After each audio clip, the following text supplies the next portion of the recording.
बाप, बेटे और रूहुल कुदस के नाम में आमीन। मसीह खुदावंद में आप सबकी सलामती हो। हमारे आज के पैगाम का मौजू अराफ की रूहें। इस दुनिया से इंतकाल करने वाले लोग तीन तरह के होते हैं, यानी मरहूम, महरूम और मुंतज़िर। मरहूम कौन है और महरूम कौन है, इस बारे में खुदा ही मुनसिफ है। लोग मरने वाले के बारे में कोई ना कोई राय कायम कर लेते हैं कि ये जन्नती था या जहन्नुमी, लेकिन ये राय हत्मी नहीं होती, क्योंकि तौबा और नजात के रास्ते आखिरी लम्हे तक खुले रहते हैं। इसलिए कहा जाता है कि दोज़ख और जन्नत करीबुल मर्ग शख्स के दोनों तरफ एक एक हाथ के फासले पर होते हैं। वो मौत से चंद लम्हे पहले तौबा कर ले तो जन्नत में चला जाता है, और अगर मौत से चंद लम्हे पहले अपने इरादे या नीयत से गुनाह कर ले तो जहन्नुम में चला जाता है। मिसाल के तौर पर, अगर कोई शख्स मरते वक्त ये सोच ले कि अगर मैं बच गया तो फ़लाँ शख्स को कत्ल करूँगा या फ़लाँ औरत को अगवा करूँगा, या खुदा की रहमत का मुनकिर हो जाए तो जहन्नुमी बन जाता है। इसके बरक्स, अगर एक गुनाहगार शख्स मौत से चंद लम्हे कब्ल तौबा कर ले, अपने तमाम गुनाहों की माफ़ी मांग ले, या इरादा कर ले कि अगर बच गया तो फ़लाँ फ़लाँ नेकी करूँगा, तो वो शख्स खुदा का बरगज़ीदा कहलाता है। सलीबी डाकू की मानिंद जो खुदावंद यीशु अल मसीह पर अपनी मौत से चंद लम्हे कबल ईमान ले आता है तो जन्नत उसका मुकद्दर बन जाती है। जन्नत और दोज़ख के अलावा भी दो हालतें हैं, यानी बरज़ख और अराफ। आलम असफल, बरज़ख या अराफ क्या हैं? हज़रत आदम और अम्मा हवा के बाग़े अदन से निकाले जाने के बाद यीशु अल मसीह की सलीबी कुर्बानी तक वो तमाम नेक लोग जो वफ़ात पा चुके थे, उनकी रूहें आलम असफल में थीं, जो खुदावंद यीशु अल मसीह की कुर्बानी के बाद यीशु अल मसीह के साथ बहिश्त में चली गईं।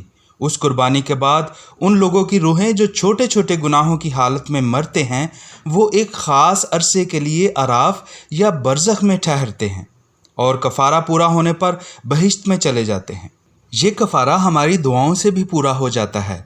ये वो लोग हैं जिन्होंने ऐसे गुनाह किए थे जिनका अंजाम मौत नहीं था। ये दोनों हालतें आर्जी हैं और काबिल तब्दीली हैं।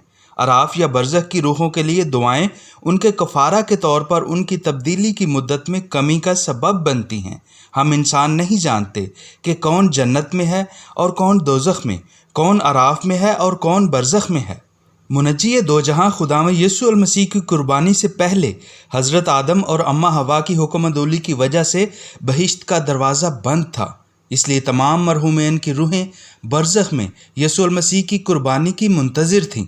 इस मुकाम को आलम अरवा भी कहते हैं। खुदावंद यीशु अल मसीह सलीबी मौत के बाद उन रूहों को खुशखबरी देने के लिए आलम अरवा में उतरे थे। आपने सलीब पर डाकू से कहा था कि आज ही तू मेरे साथ फिरदौस में होगा। हवाला लूका 23 बाब उसकी 43 आयत।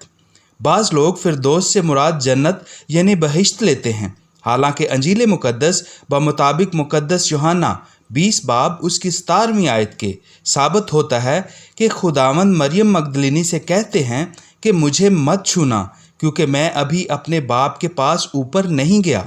खुदावंद के कहने के मुताबिक फिरदौस से मुराद बरज़ख यानी आलम अरवा थे। खुदावंद यीशु अल मसीह मौत के बाद ज़िंदा होने तक बरज़ख में रहे। बाइबल मुक़द्दस वाज़ेह अल्फाज में बयान करती है कि नेक लोगों की रूहें यीशु अल मसीह की कुर्बानी की मुंतज़िर थीं और आलम अरवा यानी बरज़ख में थीं। हज़रत इब्राहीम ने वफ़ात पाई और अपने लोगों में जा मिला। हवाला तकवीन 25 बाब उसकी 7वीं और 8वीं आयत। फिर हज़रत याकूब ने वफ़ात पाई और अपने लोगों में जा मिला। हवाला तकवीन 49 बाब उसकी 33 आयत। सब नेक लोगों की रूहें खुदावंद यीशु अल मसीह की कुर्बानी तक बरज़ख में थीं। अराफ में वो लोग होते हैं जो सगीरा गुनाहों के सबब आसमान में दाखिल होने से पेशतर दुख सहते हैं। इंजील मुक़द्दस में अराफ का सबूत है। मुक़द्दस मत्ती 5 बाब उसकी 25 और 26 आयत।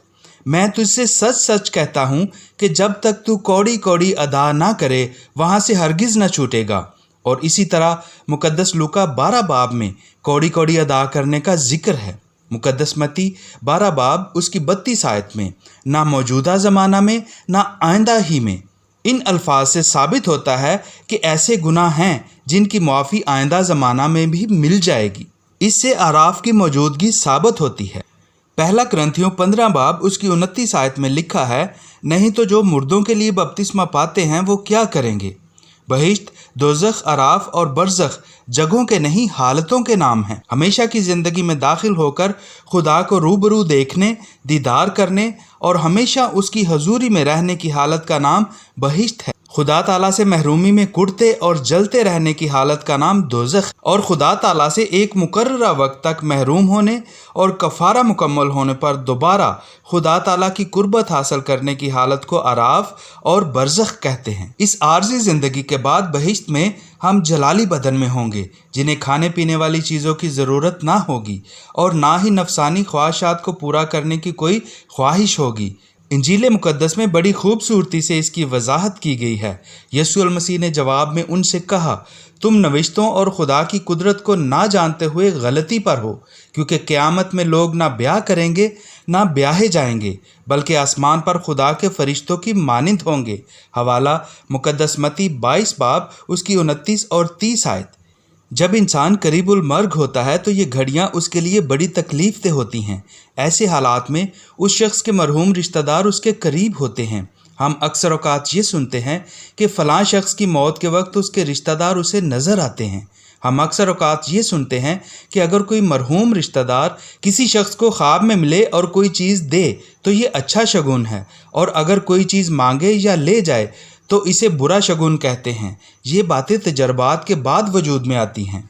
कभी कभार ऐसा होता है कि कोई शख्स अपनी तबई ज़िंदगी पूरी किए बगैर मर जाता है।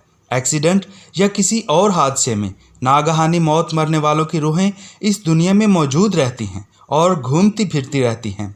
अपनी ज़िंदगी के अयाम की तकमील तक वो इसी दुनिया में रहती हैं। इसी तरह बाज़ इंसानों के ज़िम्मे अहम काम सौंपे हुए होते हैं। अगर कोई उन्हें मुकम्मल किए बगैर मर जाए तो उसे उस फ़र्ज़ की अदायगी तक इस दुनिया में रहना पड़ता है।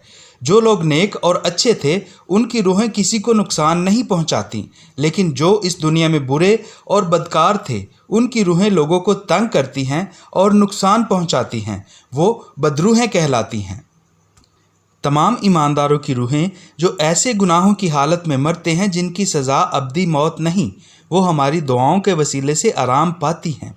उनकी सज़ा में कमी हो जाती है और वो अराफ से जल्द बहिश्त में चली जाती हैं। अराफ या बरज़ख मसीहत में अहम मुकाम रखते हैं, क्योंकि मसीहत फ़ज़ल और रहम की रूहानियत का नाम है। सादा अल्फाज में हम यूँ कह सकते हैं, अराफ या बरज़ख पुल की हैसियत रखते हैं, जहाँ से दोनों अतराफ़ में वाज़े और हकीकी नज़ारा किया जा सकता है। इस गैर बदनी पुल पर गैर मादी खुराक ही दरकार होती है, जिसे ईमान की ज़ुबान में दुआ कहते हैं। इस खुराक के ज़ोर पर रास्त और दुरुस्त मकाम तक रसाई आसान हो जाती है। लम्हा फ़िक्रिया ये है कि हम खुदा, रूह, जन्नत, अराफ, निजात और अब्दी ज़िंदगी जैसी गैर मादी सच्चाइयों को मादियत के पाबंद बनाने के लिए इतने सरगर्म क्यों हैं। ज़रूरत इस अमर की है कि मसीहत की बुनियादों और तकाज़ों को समझा जाए, और इसके लिए रूहानी मश्क और इब्राहीमी ईमान की ज़रूरत है। मोहब्बत को मोहब्बत ही समझ सकती है, तहकीक या नुक्ता चीनी नहीं। आमीन। पैगाम पसंद आया हो तो हमारे चैनल को सब्सक्राइब करके बरकत हासिल करें और वीडियो को लाइक और शेयर करके दूसरों के लिए भी बरकत का वसीला बने। खुदाए बुजुर्ग व बरतर आपको अपनी रहमत के साए तले रखे। आमीन।